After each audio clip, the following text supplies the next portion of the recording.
chỉ cho các bạn cách xếp tẩy tay nha. Thì những nguyên liệu các bạn cần là một tờ giấy hình chữ nhật. Tiếp theo các bạn sẽ gấp cái phần đầu này xuống, canh cỡ khoảng 2,5 cm hoặc là 2 cm thôi các bạn.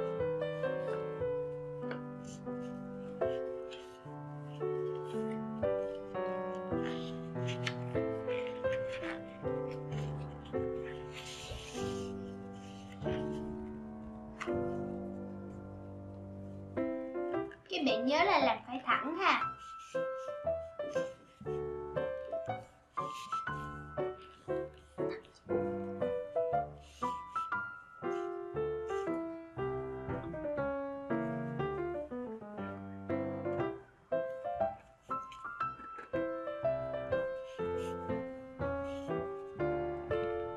Các bạn phải canh cho nó bằng nhau nha.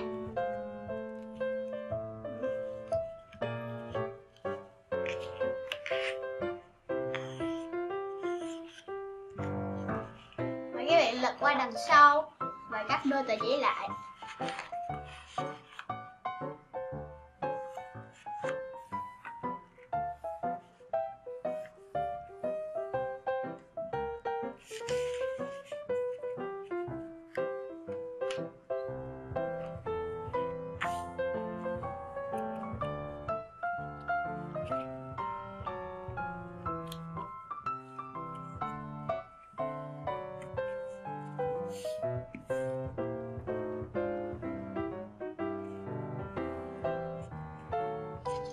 Các bạn mở nó ra để gấp phần này vào, cho bằng đường thẳng ha.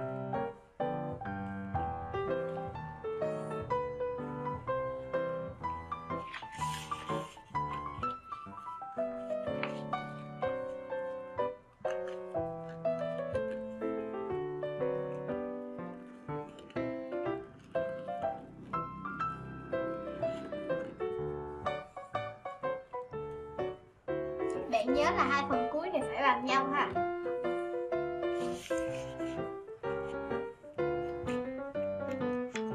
Và bây giờ chúng ta sẽ gấp nó xuống, thì mình sẽ canh cỡ chừng bằng cái nét này.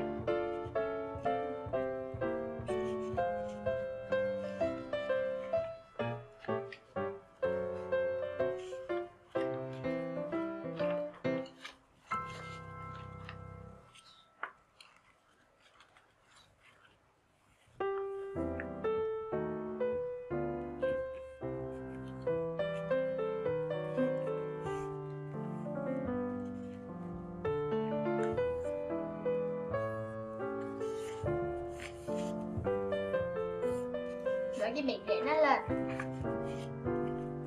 sát khúc này nha.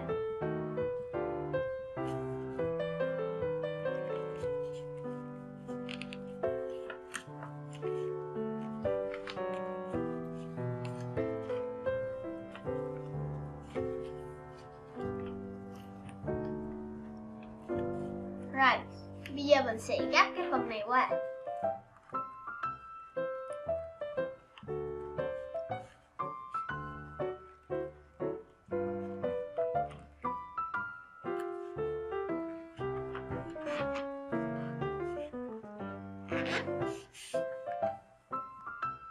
Để cho nó thẳng xuống và kéo nó qua. Kéo nó qua như thế này ha.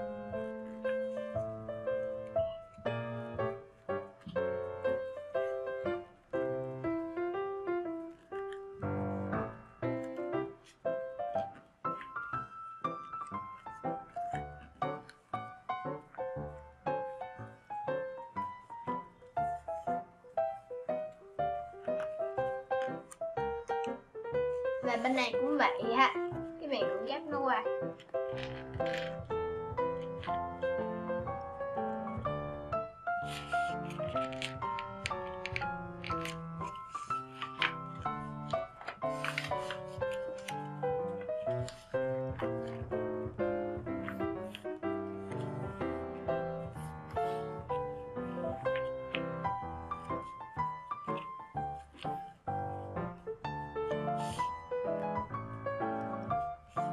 cái biển kéo nó ra.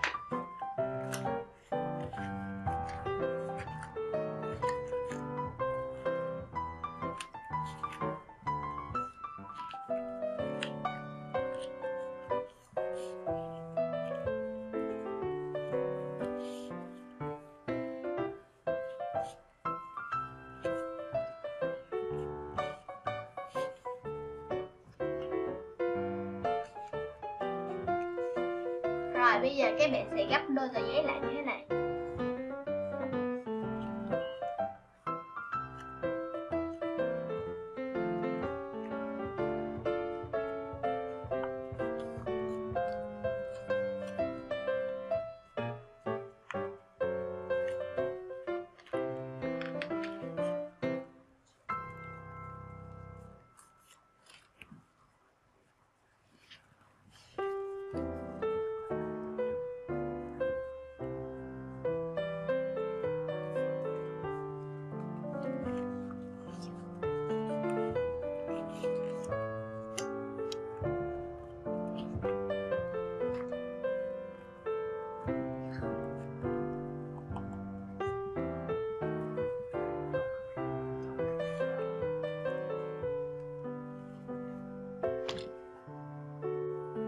Qua nha, hai phần này chồng kít lên nhau hay các bạn. Và ở phần nút mũi này các bạn sẽ để nó xuống đây một lát nha.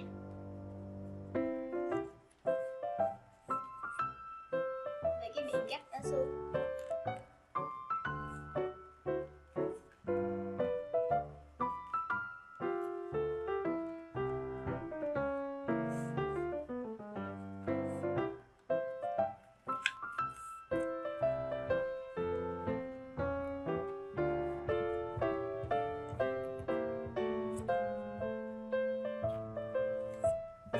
Qua đằng sau và cũng gấp nó xuống.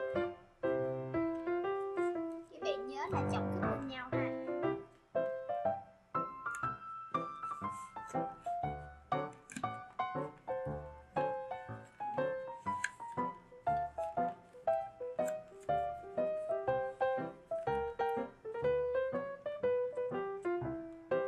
Cho hai cái phần cánh này nó sẽ bằng nhau thôi các bạn.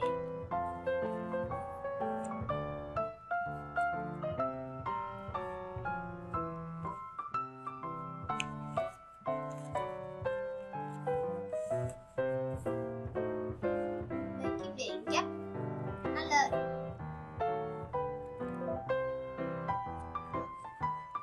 Khoảng 1,5 cm hay các bạn.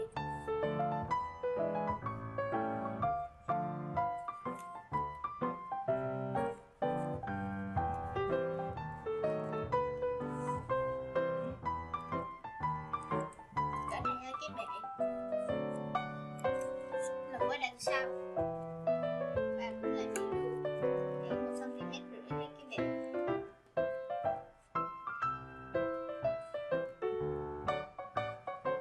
Mình mở nó ra.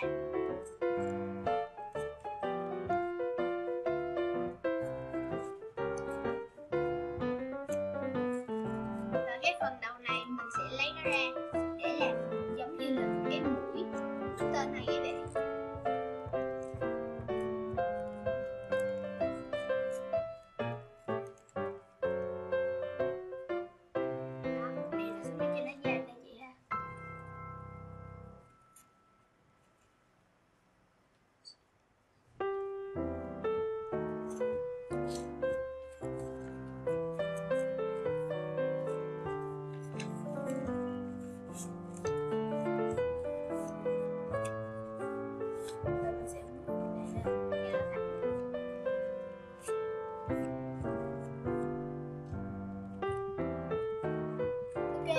Xong ha.